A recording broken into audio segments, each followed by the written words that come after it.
Let's take a look at problem 3.1a. This problem goes over 5 different types of adjusting journal entries. When I test on this topic, and when I test on many other topics, on midterm 1 of my intro financial accounting class, this is the topic students lose the most marks on. So if you practice along with me, hopefully you don't lose marks like many of my students do. This problem explores 5 common types of adjusting journal entries. All problems relate to ABC Company, which has a December 31st fiscal year end. Now remember what an adjusting journal entry is. We're getting ready to prepare financial statements on a fiscal year end or a month end, and we're saying, are these accounts all up to date? Do any of them need updating? And that's what we'll look at. So the first example, and it's one you'll find in every course, is something called prepaid expenses. And it's a funny name, prepaid expenses, because prepaid expenses are not expenses at all. Prepaid expenses are assets. And the most common example you'll find is insurance. If you think of insurance, you have to buy the insurance in advance before you use it. So if I buy a year's worth of insurance, and I do, like for my car and my house, I buy a year of insurance a year at a time, and I buy it for next year, right?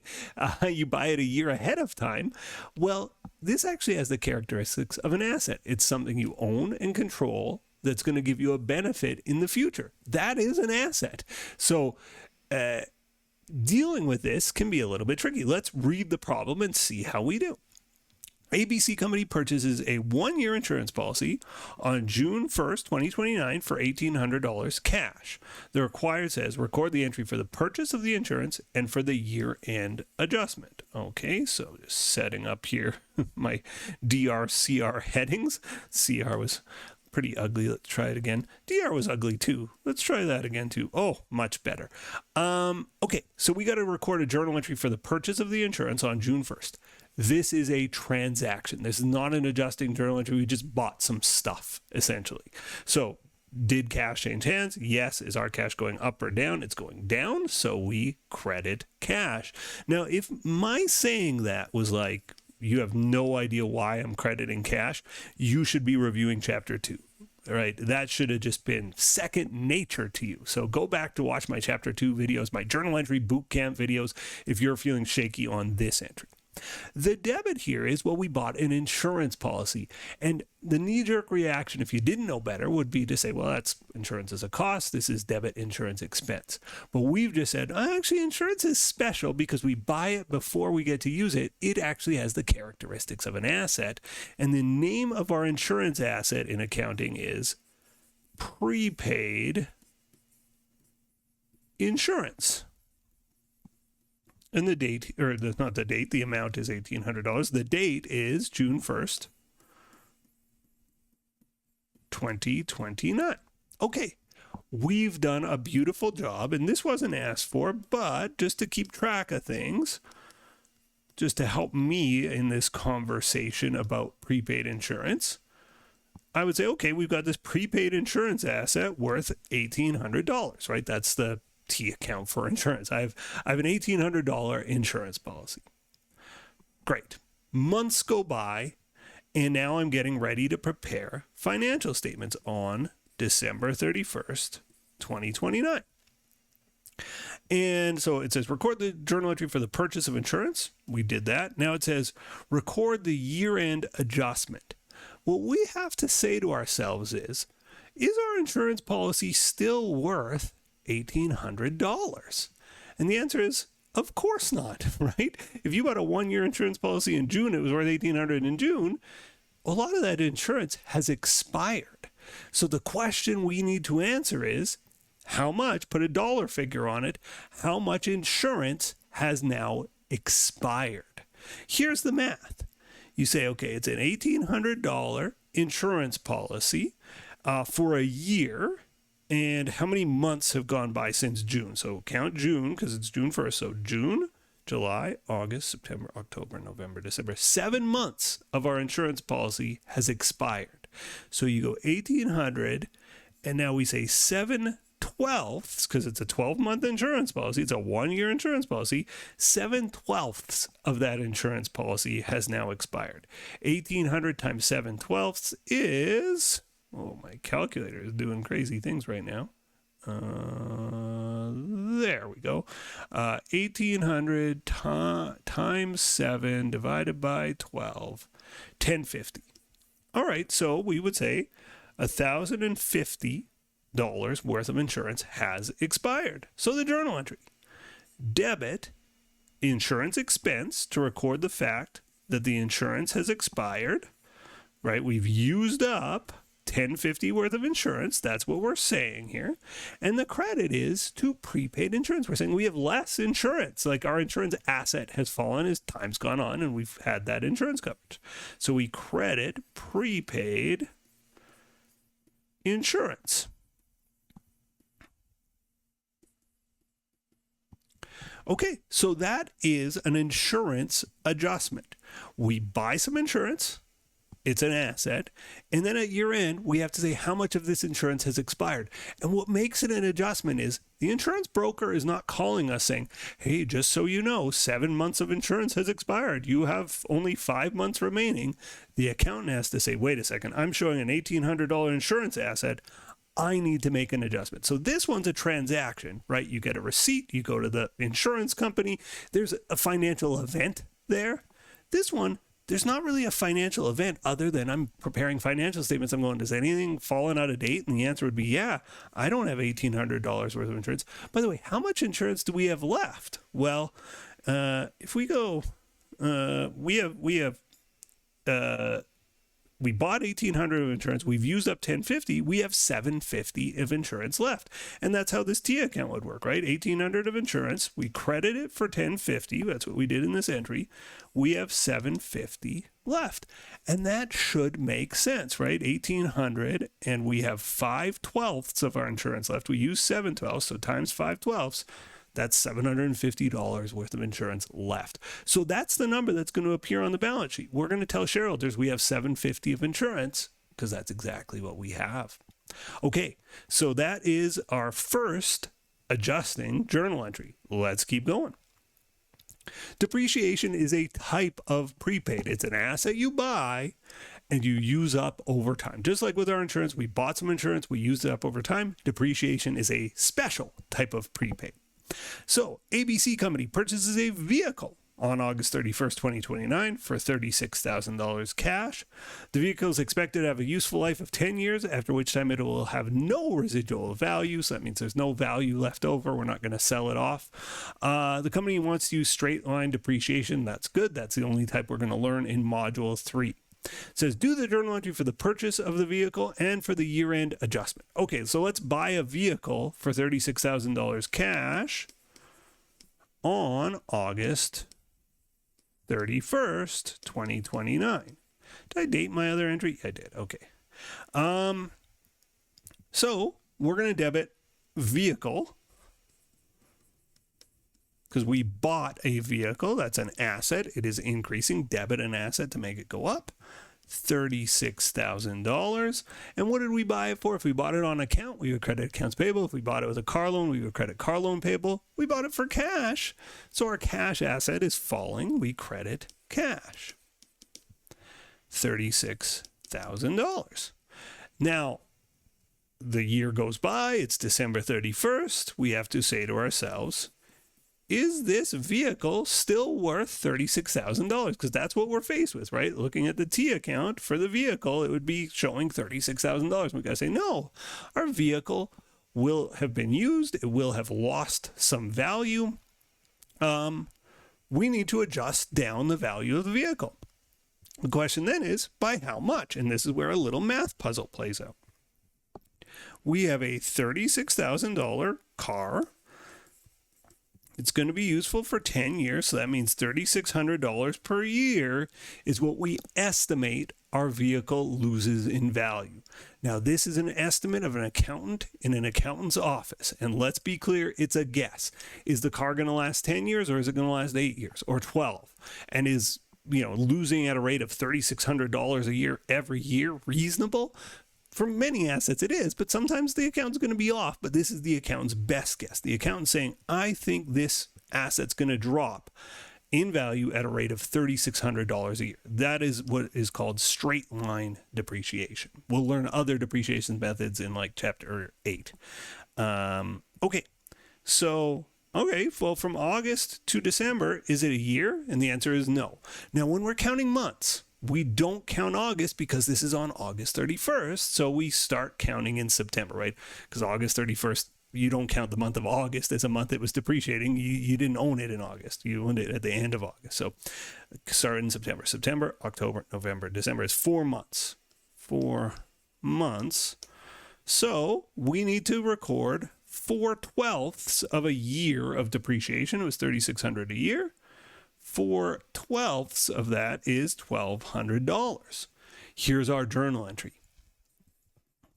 Debit. Depreciation expense, the expense related to depreciation, just like insurance expense was the expense related to prepaid insurance. The expense related to an asset losing value over time, a long-term asset, they call it a depreciable asset losing value over time, is called depreciation expense. It's $1,200. Our assets lost value. So our vehicle has lost $1,200 in value. So of course we credit our, I hope you didn't say vehicle. I led you into that one. We don't credit the vehicle, which is very interesting. You might think your intuition should be telling you, no, my vehicle lost value. I credit an asset to make it go down. We have a special account to keep track of the accountant's estimate for the loss in value of an asset. And that is this account called accumulated depreciation vehicle, right? So you'd say accumulated depreciation and whatever the asset is, and that's what we credit. Now, you might be saying to yourself, why don't I just credit the vehicle directly? And the answer is, this number is so flawed, this accumulated depreciation, and it's flawed because it's based on an accountant's guess about the future. The accountant's predicting this thing's going to be useful for 10 years. Well, who says 10? Why not 12? Why not 15? And so because it's such a flawed guess, an estimate, we track it in a different account. And so at the end of the year, when we're presenting to our shareholders, and you have learned this in chapter 1, we say our vehicle is on our books for $36,000. Our accumulated depreciation on that vehicle is $1,200. Accumulated depreciation is a credit. The vehicle is a debit. And therefore, our vehicle's net book value, our vehicle net of depreciation is 36 minus 1, $34,800. Now, we keep these two separate because this 36,000, it's a real number. It's what I paid for the car. This 1,200 is the accountant going, well, it's a year older. I guess I've lost 1,200. It's a bit of a shaky number, and therefore it gets its own account. If we credit the vehicle directly, it's different, right? So as a financial statement user, you can sort of say, this is a real number. This one, maybe take it with a grain of salt. I follow AI and that type of stuff, it's technology, and a lot of the AI companies are debating how many years should they depreciate their GPU. And if one company says, well, I think one of these fancy NVIDIA GPUs that they use in data centers lasts 3 years, and a different company doing the exact same business says, I think it lasts 5 years, they come up with totally different depreciations that can be billions of dollars apart. And as a financial statement user, you've got to be sophisticated enough to go, oh, well, they use this depreciation, they use that. And how can I figure that out? Well, I have to look at the accumulated depreciation of both companies that bought their GPUs around the same time. And one goes one direction, one goes another. So in any event, the journal entry to buy an asset, very straightforward. Debit the asset, credit the either cash or bank loan or accounts payable. Then when you depreciate the asset, it's always the same journal entry. Debit depreciation expense, credit accumulated depreciation. There we have it. We've done part B. Let's continue. Part C, accrued expenses. So we're going to do accrued expenses and accrued revenues next. Accrued expenses are expenses that are building up over time but the money hasn't changed hands yet. They haven't been paid. So accrued means building up. It's accruing. It's adding up. When I think of accrued expenses, I always think of like my air conditioning bill in the summer. So it'll be like July 15th. And my city gets very hot. It goes over 100, 110 degrees Fahrenheit, like 40 plus degrees Celsius. And my wife really cranks the air conditioner. And around July 15th, I'll start to go, my vein will burst in my head. You'll see a vein just popping out there. And because I'll be thinking, oh no, at the end of this month, I'm going to have a really big bill. I'm going to owe a lot of money. My air conditioning bill is building up over time, and I know it's going to be a big one, and I haven't paid it yet. Well, an accrued expense is an expense that's building up for the company, but they haven't paid it yet. And in fact, they haven't recorded it yet. We've got to record it. So a common example is interest, right? We've borrowed some money. There's interest clock ticking. Interest is building up and it's gone unpaid. We've got to say, well, how much interest is unpaid here? On May 1st, 2029, ABC Company borrows $10,000 and signs a note payable. The debt carries annual interest of 6% and is repaid in full with interest on July 1st, 2030. It says record the journal entry for the borrowing, the year-end adjustment, and the repayment of the debt. Okay, so when you borrow money, that's a transaction. We just borrow $10,000, signed a note payable. Let's do that. May 1st, 2029, we borrow some money. So did cash change hands? Yep. Our cash is going up. We debit cash for $10,000. The credit is, well, note payable. It's a liability. It's also increasing. We credit notes or note payable. $10,000. Okay, so now we got to say, what's going on December 31st, 2029? And the answer is not much, right? I'm not repaying the person. They're not calling me saying, hey, where's my money? Nothing happens. But I have to, as the accountant, go, oh, but wait, I've got this money I've borrowed. I'm going to have to pay back with interest. And that interest clock is ticking from day one. How much interest has built up unpaid? That's the adjustment. Again, this May 1st is just a transaction. December 31st is like an adjustment. There's nothing happening that day other than financial statements going out and New Year's celebrations. But there's nothing happening in terms of accounting, but we have to go, oh, it's a financial statement date. I need to adjust up for the interest that's been building that I haven't recorded yet, unrecorded interest. So how much unrecorded interest is there? Well, it's a $10,000 note. It accrues interest at a rate of 6% per year. 10,000 times 0.06, that's $600 per year. And we've borrowed this money from May to December. Count May because it's May 1st. So May, June, July, August, September, October, November, December. That's 8 months. So I go, well, it's 8/12. Now, sometimes a student looks at this and goes, well, wait, this note is from May to July. It's not a year. Why do I do a year's worth of interest? When you get an interest rate, assume it is annual. So this is 12 months worth of interest is 6%. Got nothing to do with the length of the note. We could have a 3-month note that has 6% annual interest and you don't have to, do anything tricky there. So again, the annual interest means we accrue interest at a rate of $600 a year. We've had the note out for 8 months. So 600 times 8 divided by 12, $400 worth of interest. Our journal entry, the expense related to interest, expense, $400. The credit is, well, it's a liability related to interest. Now, this is not an account payable. That would be a very common liability. We want to credit interest payable. So this is one of those payables that gets its own name, interest payable. This is not a normal day-to-day business like a phone bill type thing.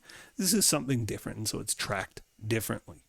Okay, so that brings us up to December 31st. It also asks for the repayment of the debt.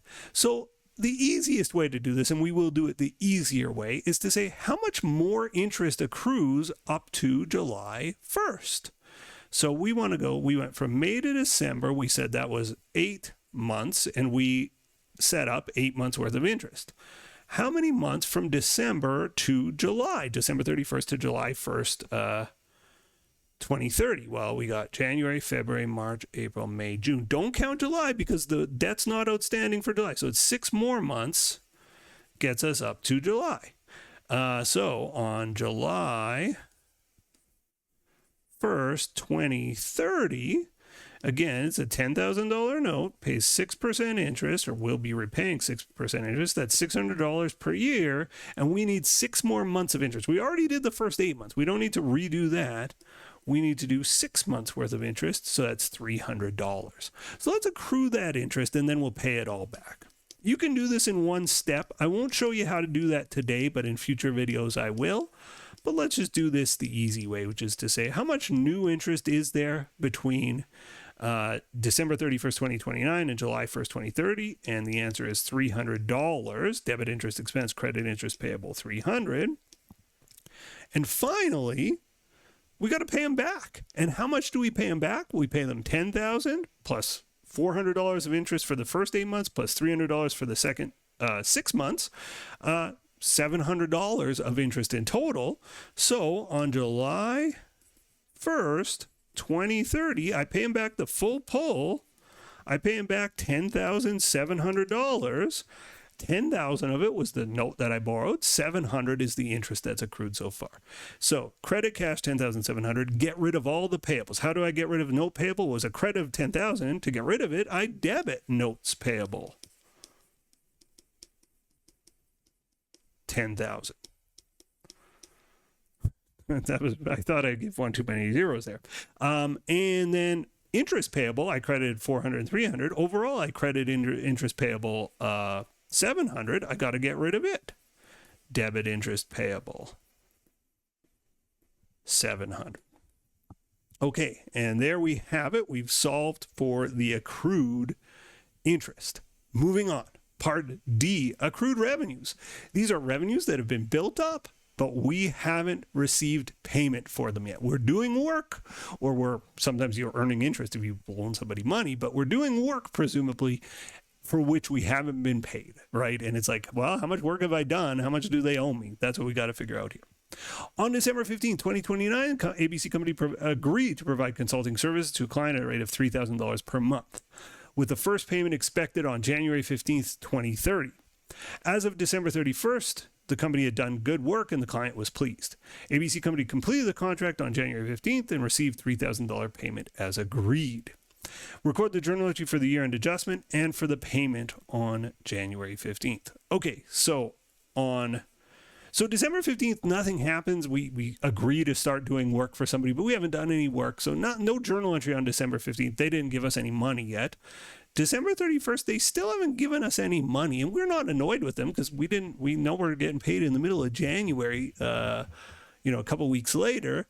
But on December 31st, we got to say, have we earned any of this money yet? And the answer is, yeah, we've earned, the first half, essentially. If we're going December 15th to Jan 15th, where's December 31st? It's right in the middle, right? We've earned half the money. You could count days. You go, it's 31 days, and we've earned 16 out of those 31 days, so slightly more than half, honestly.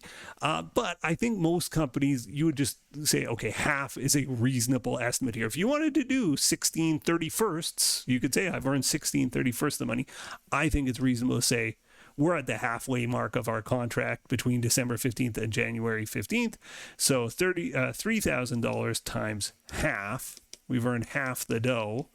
$1,500 is what has been earned. Here's the journal entry. We debit accounts receivable. Just to say they owe me this money. I haven't billed them yet, but it's owed to me, $1,500, and I'm going to credit consulting revenue for $1,500. And sorry, just give some headings here, DRCR. And there we go. So I've earned $1,500 on this contract. Now, what happens next? It says, and for the payment on January 15th.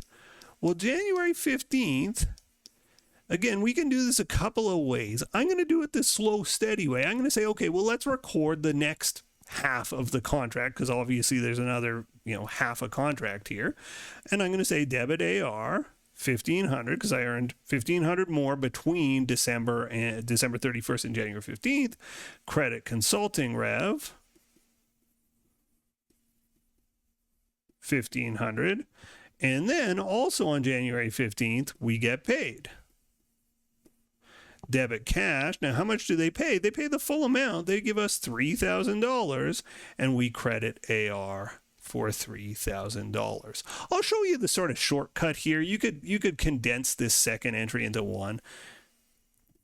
You could say this, rather than do these two entries, you could do this. You could say, okay, they're giving me $3,000 cash. Now, I haven't done this entry here, so ignoring that, I credit my AR that I had already set up, $1,500, and I credit consulting rev for the other $15 that I have since earned. This green entry is totally fine, but if you didn't understand that well, you could stick with the red, sort of do it in two steps. You're doing the exact same thing. You end up in the exact same spot. These are both equally correct, and they're equally beautiful. I love them all equally. Let's continue into our last one, unearned revenues. This is also called deferred revenue sometimes, but we'll use the phrase unearned revenues to refer to this. This happens, and this, by the way, just like the first one, we said prepaid expenses, not really an expense, it's more of a liability. Unearned revenues, not a revenue. Sorry, we said prepaid expenses were assets, pardon me. Unearned revenues are not a revenue, they are liabilities. And an unearned revenue happens when somebody pays you before you've done any work. And so you owe them, but you don't owe them money. You owe them a service or a product. I don't like liabilities as a rule in life.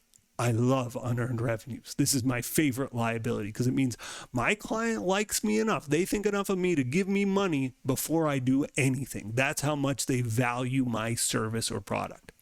A client prepays ABC Company on November 1st, 2029 for 5 months of consulting service for November through the end of March. The company pays $15,000. Let's just do some quick math here. $15,000 they give me for 5 months. That means it's $3,000 per month that they're paying here. ABC Company earns the money evenly over the life of the project and has fulfilled its obligations up to December 31st. It says, do the journal entry for November 1st. All right, so November 1st is a transaction. This is normal business. We'll receive some cash. It's, enters the accounting system very clearly. So they pay us $15,000. We debit cash, $15,000, and we credit unearned consulting revenue, unearned revenue. And this account, even though it says the word revenue in it, this is a liability. Make no mistake. This is a liability. It's an account that says, I owe these guys $15,000 worth of service, right? I have not delivered on my end of the promise. They've already delivered the money. I got to deliver my end and do some work. So as of December 31st, 2029, we look at this and we say, are any adjustments needed? And the question we got to answer is, well, have I earned any of the money? And the answer is, yeah. I've been working in November and I've been working in December. I'm working this thing off. I've done 2 months worth of work, right? I've done November from November 1st to November 30th. I've done December 1st to the 31st. I've earned 2 months, and we've said this is $3,000 a month that I earn. So I've earned $6,000. How much do I owe? Well, I owe 3 more months. I owe for January, February, March. I owe 3 months of service.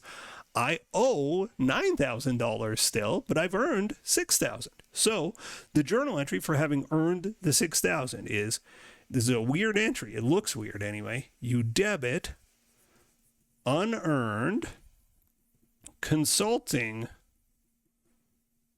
rev for $6,000. You can see my debits and credits are looking a little wonky here. Let me move. Oh, I can't. It's not dragging. Let's see. That's going to work. Move that one over. Move that one over. And I have no idea why this thing's here. Debit unearned consulting revenue $6,000. They say that is no longer unearned, right? I don't owe them those 2 months of service because I delivered, and we just credit consulting rev. And so again, this one looks weird because it looks like we're almost debiting and crediting the same account. This is a revenue account. This is a liability. So we're saying I paid off my liability by working, by earning the money, and we did earn the money. So just a quick peek at that T account for unearned consulting rev. We owed them $15,000 because they paid us in advance. And now we're saying, well, no, I did 2 months worth of work, so I've paid off the $6,000. That's a debit there.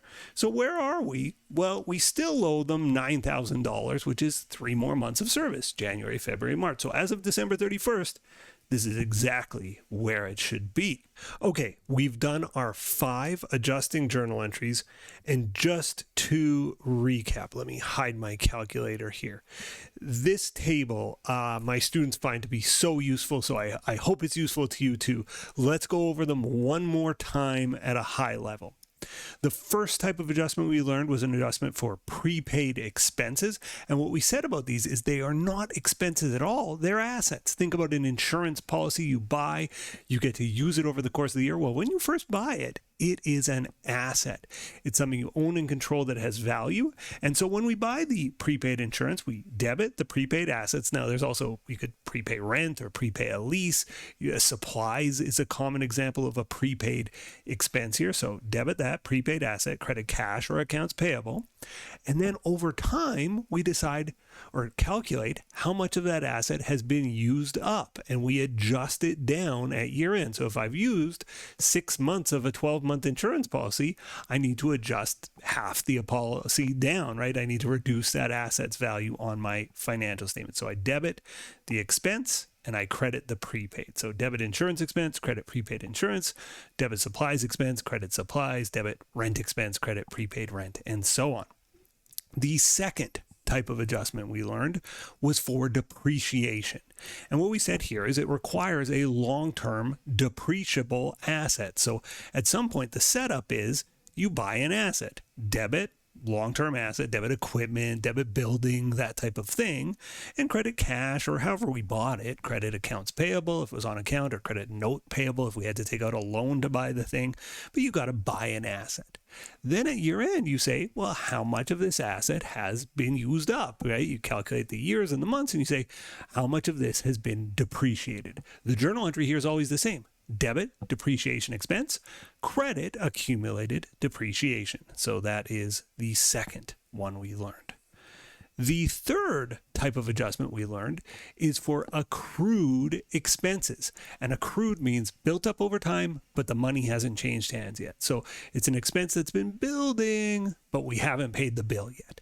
So how does that work? Well, if it's an expense that's building that we haven't paid or recorded yet, you debit the expense, and since we haven't paid it, you credit the related payable. In the case of the question we just did, it's interest expense and interest payable. You will frequently see salaries expense and salaries payable as the accrued expense in your questions and in future questions in this workbook. Number 4 is accrued revenues. These are like expenses, except they're revenues. So revenues that have been building up over time, but the money hasn't changed hands yet. We haven't collected. So we've been earning, but our customer, our client, hasn't paid us yet. What does that create? That creates 9 times out of 10 an account receivable, but we could also have interest, and in that case it's interest receivable, right? If you're a lender, you could have interest receivable, and of course it creates a revenue. It's us earning revenue for which we haven't been paid. The revenue's building up, we haven't got the money yet. The last one, unearned revenues. Again, the name is funny. Prepaid expenses, we said it's not an expense at all, it's an asset. Unearned revenues, we say it's not a revenue at all, it's a liability. And it's my favorite liability because it means your customer paid you before you did any work. Well, what a nice position that is to be, right? You've gotten paid and you haven't done anything yet. So you owe your customer, and that's why an unearned revenue is a liability. Even though it's got the word revenue in it, it's a liability. You owe your customer a product or a service that you have yet to deliver. Now, at year end, we're trying to determine, well, how much of this have I actually earned, if any? right? And you look at your unearned revenue account, you go, oh, I've actually earned 30% of this, and you adjust accordingly. And so you say it's no longer unearned, debit that liability to reduce it, and you just credit the actual revenue account. So in this one, it was unearned consulting revenue, debit unearned consulting revenue to reduce it, credit consulting revenue to record it. Okay, so we've learned those 5 types of adjustments. I think this table will serve you really well, certainly in my workbook, but I expect in any introductory accounting class. And I know what you're thinking. You're thinking, where on earth can I find the thumbs up button? This video was so helpful. Well, I hope it was helpful. If you stuck around this long, we're 30 some odd minutes in. Thank you so much for being here. Thank you so much for watching, and keep practicing this stuff, okay? I hope it pays off for you. Thanks for watching. Goodbye. Where's my stop button? Goodbye. The next video in our series is right up here. And if you want a supercut of all of the videos in this series, that's the one down below.